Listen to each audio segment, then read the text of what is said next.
अब हम आते चैप्टर नंबर 13 के ऊपर। यहाँ से आप देखोगे कि काफ़ी ज़्यादा इम्पॉर्टेंट कॉन्सेप्ट्स के बारे में बात करी गई है। यहाँ पे एफआईआर के बारे में हम देखेंगे, कॉग्निजेबल ऑफेंस के बारे में हम देखेंगे, नॉन कॉग्निजेबल ऑफेंस के बारे में हम देखेंगे, चार्जशीट के बारे में हम पढ़ेंगे एंड और भी बहुत सारे इंपॉर्टेंट कॉन्सेप्ट्स यहाँ पे हम देखेंगे। एग्जाम पॉइंट ऑफ व्यू से सारे के सारे कॉन्सेप्ट्स बहुत इंपॉर्टेंट है and even from your litigation purposes उसके हिसाब से भी बहुत ज़्यादा इंपॉर्टेंट हो जाता है ये चैप्टर। अब सेक्शन 173 पे हम आते हैं। यहाँ बात करी गई है एफआईआर के बारे में। अब पुरानी जो हमारी सीआरपीसी थी वहाँ सेक्शन नंबर 154 में एफआईआर के बारे में बात होती थी, बट यहाँ पे 173 में इसको इंक्लूड किया गया है एंड कुछ चेंजेस भी इसमें करे गए हैं और कुछ तो चेंजेस ऐसे हैं कि वो बहुत ज़्यादा इंपॉर्टेंट चेंजेस हैं, बहुत ज़्यादा प्रोमिनेंट चेंजेस हैं। ओके 173 पे हम आते हैं। इसमें बोला हुआ है कि हर कॉग्निजेबल ऑफेंस में आप एफआईआर को दर्ज कराओगे। नॉन कॉग्निजेबल ऑफेंसेस में आप देखोगे एफआईआर दर्ज नहीं होती है, उसके बारे में हम आगे देखेंगे। बट हमको पता होना चाहिए कि नॉन कॉग्निजेबल ऑफेंसेस जो हैं उसमें हमारी एनसीआर रिकॉर्ड होती है। ओके एफआईआर वहां पर रिकॉर्ड नहीं होती है।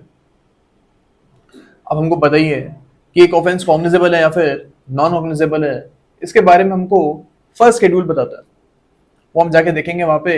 देन यू विल सी कि हर ऑफेंस का आगे लिखा हुआ है कि वो कॉग्निजेबल ऑफेंस है या फिर नॉन कॉग्निजेबल ऑफेंस है। ओके आगे जाके हम देखेंगे यहाँ इसी चैप्टर में कि अगर एक ऑफेंस कॉग्निजेबल होता है तो पुलिस उसमें इन्वेस्टिगेशन स्टार्ट कर सकती है विदाउट एनी वारंट के बगैर भी इन्वेस्टिगेशन को स्टार्ट किया जा सकता है इन कॉग्निजेबल केसेस। और अगर नॉन कॉग्निजेबल केसेस हैं उसमें आपको सबसे पहले जाके मजिस्ट्रेट का वारंट लेके आना पड़ेगा, तभी आप उसमें इन्वेस्टिगेशन को स्टार्ट कर सकते हो। ओके अब सेक्शन नंबर 173 के क्लॉज 1 में हमें जीरो एफआर के कॉन्सेप्ट के बारे में बताया गया। अब पुरानी जो हमारी सीआरपीसी थी वहां पे जीरो एफआर के बारे में कोई बात होती नहीं थी।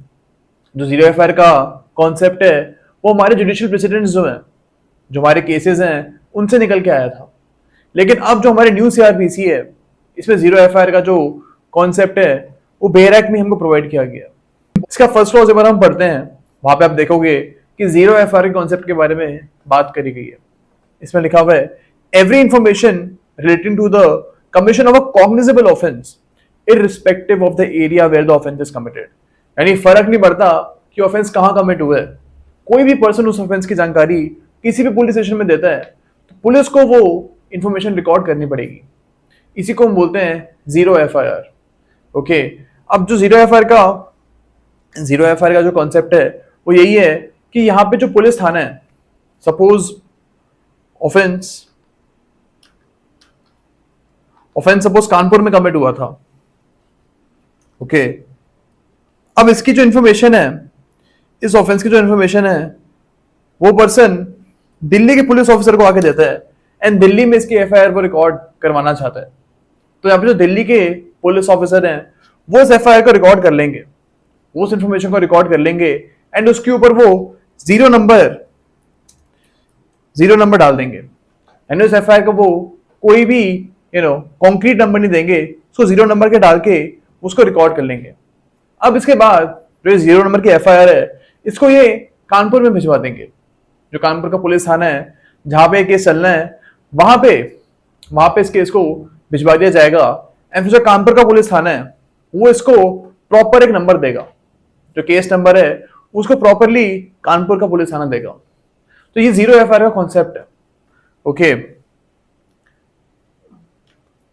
तो आपको बस यही चीज याद रखनी है कि अगर कोई भी ऑफेंस कहीं पे भी कमिट होता है उसकी इंफॉर्मेशन आप इंडिया के किसी भी पुलिस थाने में जाके दे सकते हो।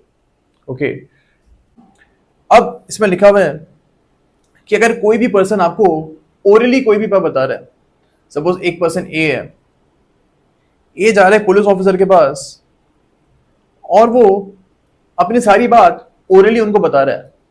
ओके तो यहाँ पे पुलिस वालों की ये रिस्पॉन्सिबिलिटी बनती है कि वो सारी बात को रिटर्न में रिकॉर्ड कर लें या फिर वो किसी दूसरे बंदे से रिटर्न में वो चीज़ को रिकॉर्ड करवा लें। तो हर एफआईआर जो है वो रिटर्न में रिकॉर्ड करनी पड़ेगी आपको। ओके, फर्स्ट इसका ये बोलता है, एंड इसमें एक और चीज लिखी हुई है कि उस रिटर्न रिकॉर्ड के ऊपर आप जो बंदा इन्फॉर्म कर रहा है, यानी कि जो पर्सन ए है हमारा, इसके आप साइन भी कराओगे उस एफआईआर के ऊपर। ओके, एंड इसको आप पढ़ के भी सुनाओगे ए को। अगर पुलिस ने सारी की सारी इंफॉर्मेशन रिटर्न में लिख ली है तो इसको पढ़ के भी सुनाना पड़ेगा ए को यहाँ पे। ओके, अब इसमें एक और चीज ऐड हुई है, जो हमारी न्यू सीआरपीसी है, इसमें इलेक्ट्रॉनिक अफेयर के बारे में भी बात हो रही है।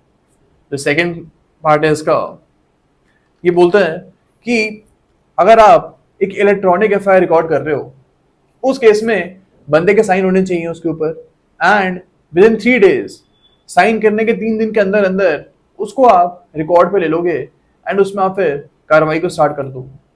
ओके, तो यहाँ पे ई एफआईआर भी आप बोल सकते हो, इसका भी कॉन्सेप्ट गिवन है। अब यहाँ पे आप देखोगे कि एज सच एफआईआर शब्द का यूज नहीं किया गया। फर्स्ट इंफॉर्मेशन रिपोर्ट के बारे में इस सेक्शन में कोई बात नहीं करी गई है। ये हम नॉर्मल लेमैन की लैंग्वेज में सब चीजें बोलते हैं। एफआईआर शब्द का यूज न्यू सीआरपीसी जो है इसमें कहीं नहीं है। यहाँ पे लिखा हुआ है इंफॉर्मेशन इन कॉग्निजेबल केसेस, तो इसका लीगल तरीके से हम इसको यही बोलते हैं that FIR is information in cognizable cases. Okay,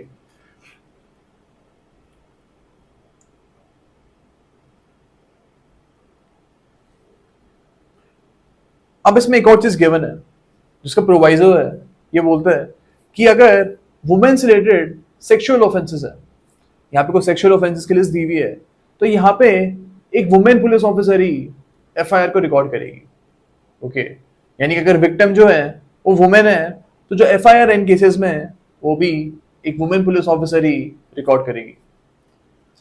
okay, अब यहाँ पे लिखा हुआ है वुमेन पुलिस ऑफिसर और एनी वुमेन ऑफिसर, यानी कि अगर सपोज थाने में उस टाइम पे कोई वुमेन पुलिस ऑफिसर मौजूद नहीं थी, इस पर्टिकुलर केस में किसी और वुमेन ऑफिसर के लिए भी उनको भी आप बोल सकते हो कि आप एफआईआर को रिकॉर्ड कर लो इन केसेस में। ओके, तो जरूरी नहीं है कि हमेशा एक वुमेन पुलिस ऑफिसर से ही आप इन केसेस में एफआईआर को रिकॉर्ड करवाओगे, कोई दूसरी वुमेन ऑफिसर से भी आप इन केसेस में एफआईआर को रिकॉर्ड करवा सकते हो। ओके,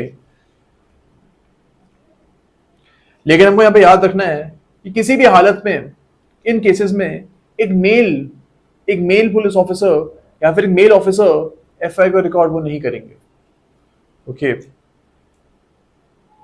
बिकॉज लिखा हुआ है यहाँ पे then such information shall be recorded by a women police officer और a women officer. Shall be recorded का यहाँ पे यूज किया गया है, तो यहाँ पे मैंडेटरी रूल इसको बना दिया गया। ओके, अब सेकेंड प्रोवाइजो जो है इसका, ये बोलता है कि अगर इन केसेस में आपका ऑफेंस फॉल करता है, यानी कि वुमेन रिलेटेड केसेस जो है यहाँ पे उनके लिस्ट गिवन है। अब इन केसेस में अगर जो वुमेन है वो फिजिकली या फिर मेंटली डिसेबल्ड हो चुकी हैं, ओके, टेम्पररी भी उनकी हो सकती है डिसेबिलिटी, या परमानेंट डिसेबिलिटी भी उनकी हो सकती है। अब इस केस में जो एफआईआर रिकॉर्ड होगी वो वुमेन के घर में जाके आप करोगे। आप इनको थाने में नहीं बुलाओगे, इनके घर में आप जाओगे और जो एफआईआर है वो रिकॉर्ड आप करोगे। ओके, या फिर सपोज इनके घर में आप नहीं जा रहे हो, तो कोई ऐसी जगह पे आप जाओगे एफआईआर को रिकॉर्ड करने जहां ये वुमेन आपको बुलाएगी। तो यहाँ पे आपको ये चीज याद रखनी है कि ऐसी वुमेन को जो कि इन ऑफेंसेस की वजह से फिजिकली या फिर मेंटली डिसेबल्ड हो चुकी है, ऐसी वुमेन को आप थाने में नहीं बुलाओगे एफआईआर को रिकॉर्ड कराने के लिए। और जो पूरी रिकॉर्डिंग होगी ये हमारे एक इंटरप्रेटर हैं या फिर एक स्पेशल एजुकेटर हैं जो इनकी भाषा को समझ सकते हैं, इनके सामने ही आप रिकॉर्ड कराओगे। सपोज एक वुमेन जो है उनके साथ रेप कमिट हुआ है, इसकी वजह से वो बहुत ज्यादा मेंटली डिसेबल्ड हो चुकी हैं। अब उनकी जो भाषा है वो बोल भी नहीं पा रही हैं, जेस्चर्स के थ्रू ही वो बात कर सक रही हैं। यहाँ पे एक स्पेशल एजुकेटर को आपको बुलाना पड़ेगा जो उनके जेस्चर्स को सही तरीके से समझ सके। ओके, 20 का बोलता है कि इन केसेस में जो हमने भी पढ़े हैं इन केसेस में एक वीडियो रिकॉर्डिंग होना मस्ट है। तो आप यहाँ पे एफआईआर जब रिकॉर्ड हो रही होगी उस टाइम आप उसकी वीडियो रिकॉर्डिंग करोगे। अब ये जो हमारा वीडियो रिकॉर्डिंग का कॉन्सेप्ट है ये इसलिए गिवन है बिकॉज अब टाइम्स चेंज हो चुके हैं। अब सारी चीजों की रिकॉर्डिंग का अब से जो न्यूज सीआरबीसी है इसमें हम देखोगे हर जगह पे वीडियो रिकॉर्डिंग के बारे में बात करी गई है। हर इंपॉर्टेंट स्टेज के ऊपर वीडियो रिकॉर्डिंग की बात करी गई है ताकि कोई एविडेंस जो है वो वेस्ट ना हो जाए। ओके, अब सी बोलता है कि अगर इन केसेस की बात हो रही है जो हमने यहाँ पे लिस्ट पढ़ी है केसेस की, okay, sexual offences against women जो है,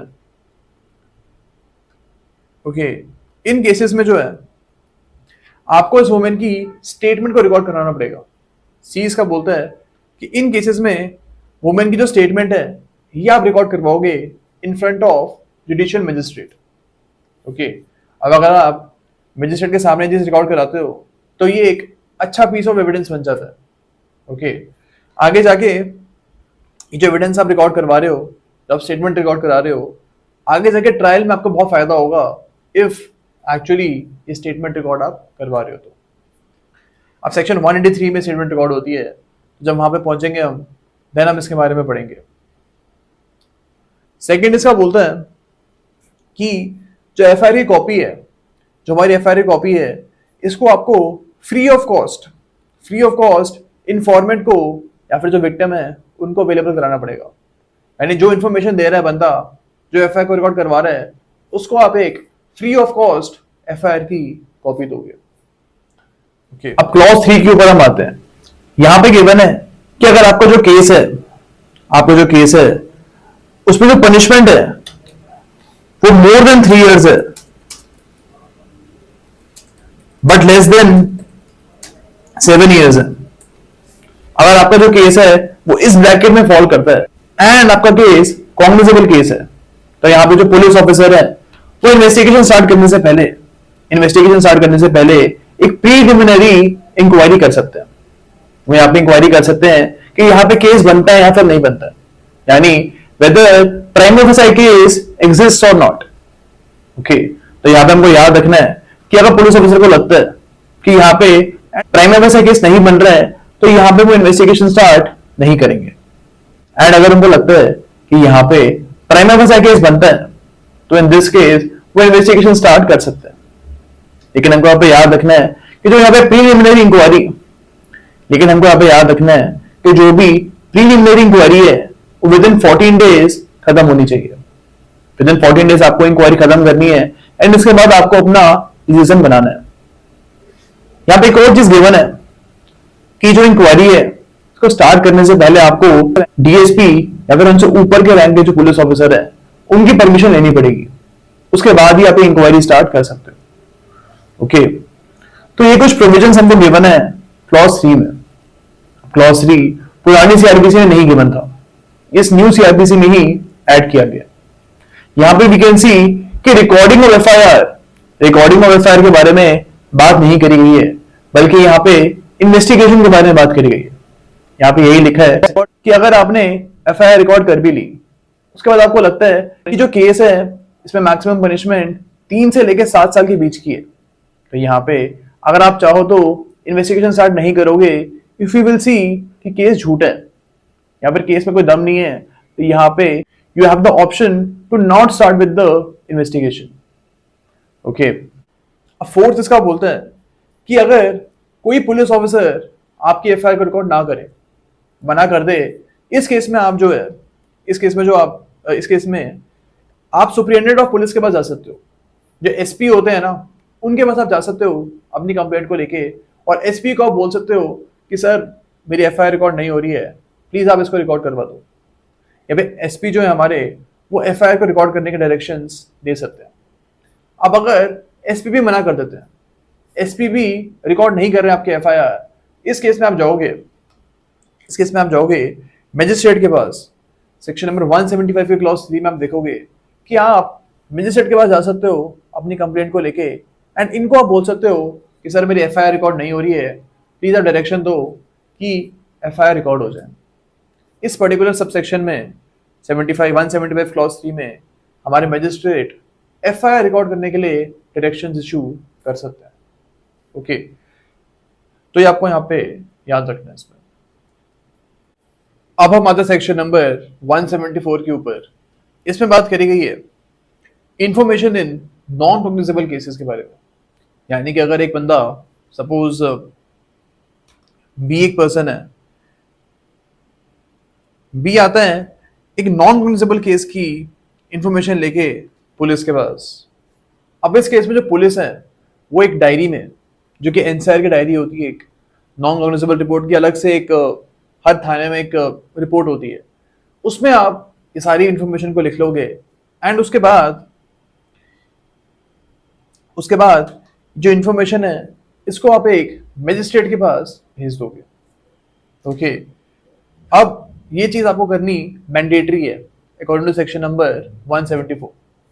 जो पुलिस है वो ऐसा नहीं कर सकती है कि इंफॉर्मेशन के ऊपर कुछ करे ना और अपने पास ही रखे। ये इंफॉर्मेशन इनको मजिस्ट्रेट के पास भेजनी पड़ेगी।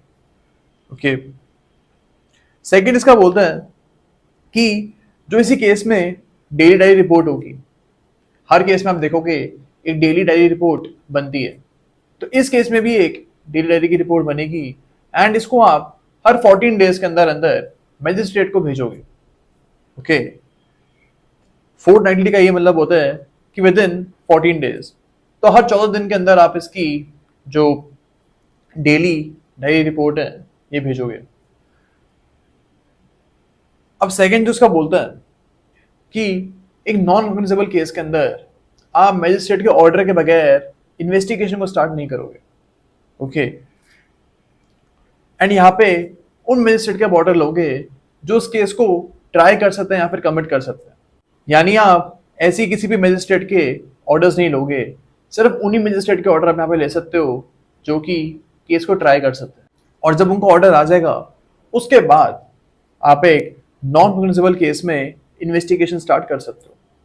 अब ये जो हम ऊपर पढ़ा था हमने कॉग्निजेबल केस के बारे में, वहां पे ये चीज के बारे में नहीं गिवन था। आगे जाके पे आप देखोगे सेक्शन नंबर 175 में, वहां पे यू विल सी कि आपको मजिस्ट्रेट के ऑर्डर्स की जरूरत नहीं है एक कॉग्निजेबल केस में इन्वेस्टिगेशन स्टार्ट करने से पहले। वहां पे आप ऐसे ही इन्वेस्टिगेशन को स्टार्ट कर सकते हो। ओके, थर्ड इसका बोलता है कि एक नॉन कॉग्निजेबल केस के अंदर आप जो है इन्वेस्टिगेशन में वो हर काम कर सकते हो जो कि आप एक कॉग्निजेबल केस में कर सकते हो। तो सेम पावर्स होगी पुलिस ऑफिसर्स के पास जब वो एक नॉन कॉग्निजेबल केस में इन्वेस्टिगेशन करेंगे, बट यहाँ पे एक पावर उनके पास नहीं होगी, वो पावर है अरेस्ट करने की। यानी कि अगर आपको एक नॉन कॉग्निजेबल केस में अरेस्ट करना है तो आपको सबसे पहले एक अरेस्ट वारंट लेके आना पड़ेगा मजिस्ट्रेट का, उसके बाद ही आप अरेस्ट को इन केसेस में कर सकते हो। ओके,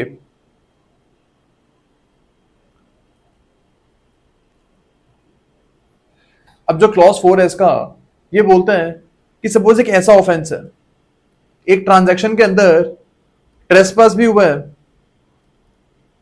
एंड साथ में मिसचीफ भी कमिट हुई है, दोनों चीजें हुई हैं एक ही ट्रांजैक्शन में। अब यहाँ पे सपोज हम मान लेते हैं कि ट्रेसपास एक कॉग्निजेबल केस है एंड मिसचीफ एक नॉन कॉग्निजेबल केस है। अब इस पूरी ट्रांजैक्शन को हम किस कैटेगरी में लेके आएंगे? यहाँ पे हम इस पूरी ट्रांजैक्शन को लेके आएंगे in the category of a cognizable offence. तो यहाँ पे अगर आपका एक कॉग्निजेबल और एक नॉन कॉग्निजेबल है तो उसको हम ऐसे ही देखेंगे कि ये पूरा एक कॉग्निजेबल केस है एंड यहाँ पे आपको जो मजिस्ट्रेट की ऑर्डर्स की जरूरत है वो नहीं है। मजिस्ट्रेट के ऑर्डर के बगैर भी आप इन्वेस्टिगेशन इस केस में स्टार्ट कर सकते हो और आप अरेस्ट भी कर सकते हो without the orders of the magistrate. Okay, अब सेक्शन 175 के ऊपर हम आते हैं। इसमें बात करी गई है इन्वेस्टिगेशन इन कॉग्निजेबल केसेस के बारे में। यानी कि अगर एक कॉग्निजेबल केस है तो उसमें आप इन्वेस्टिगेशन को स्टार्ट कर सकते हो without any orders of the magistrate. जैसे आपको इन्फॉर्मेशन मिली उसी टाइम आप इन्वेस्टिगेशन को यहाँ पे स्टार्ट कर सकते हो। ओके, अब यहाँ पे एक और चीज के बारे में बोला हुआ है कि एक जो हमारे पुलिस ऑफिसर हैं उनकी जुरिस्डिक्शन क्या होगी, यानी कौन से केसेस में वो इन्वेस्टिगेशन को स्टार्ट कर सकते हैं वो हमको क्लॉज 1 में बताया गया। इसमें बोला हुआ है कि जो आपकी जुरिसडिक्शन है टू इन्वेस्टिगेट द केसेस, ये आप डिराइव करोगे फ्रॉम द एरिया मजिस्ट्रेट, यानी कि जो आपकी एरिया मजिस्ट्रेट की पावर होगी जिन केसेस में वो ट्रायल कर सकते हैं, उन्हीं केसेस में आप इन्वेस्टिगेशन भी कर सकते हो। सपोज एक रोहिणी के मजिस्ट्रेट है हमारे, ये रोहिणी के केसेस में ट्रायल कर सकते हैं, तो जो हमारे रोहिणी के पुलिस स्टेशन होगा ना, वही उन केसेस में इन्वेस्टिगेशन कर सकता है। तो यहाँ पे हम देख रहे हैं कि एरिया मजिस्ट्रेट की पावर क्या है। सपोज यही रोहिणी वाले जो हमारे मजिस्ट्रेट हैं, ये करनाल के केसेस को भी ट्राई कर सकते हैं। फॉर एग्जाम्पल करनाल के केसेस को भी ट्राई कर सकते हैं। तो जो हमारा रोहिणी का पुलिस थाना है ना, ये करनाल के केसेस में भी इन्वेस्टिगेशन को कर सकता है। तो आपको ये चीज याद रखनी है that we will look towards the jurisdiction of the magistrate to try the cases. अगर हमको देखना है कि एक पुलिस ऑफिसर कौन से केस में इन्वेस्टिगेशन कर सकता है। ओके, अब जो उसका प्रोवाइजो है, एक सिंपल सी बात बोलता है कि एक एसपी जो है, सुपरिटेंडेंट ऑफ पुलिस जो है, वो खुद भी किसी केस में इन्वेस्टिगेशन को कर सकते हैं, या फिर वो चाहे तो एक डीएसपी जो है, डेप्यूटी सुपरिटेंडेंट ऑफ पुलिस, इनको भी बोल सकते हैं किसी केस में इन्वेस्टिगेशन को करने के लिए। ओके, अब सेकंड प्रोवाइजो उसका एक सिंपल सी बात बोलता है। फॉर एग्जाम्पल एक केस में रोहिणी के जो पुलिस थाना है, ये द्वारका के केसेस को इन्वेस्टिगेट कर रहे हैं। ओके, अब रोहिणी और द्वारका अलग अलग डिस्ट्रिक्ट्स हैं।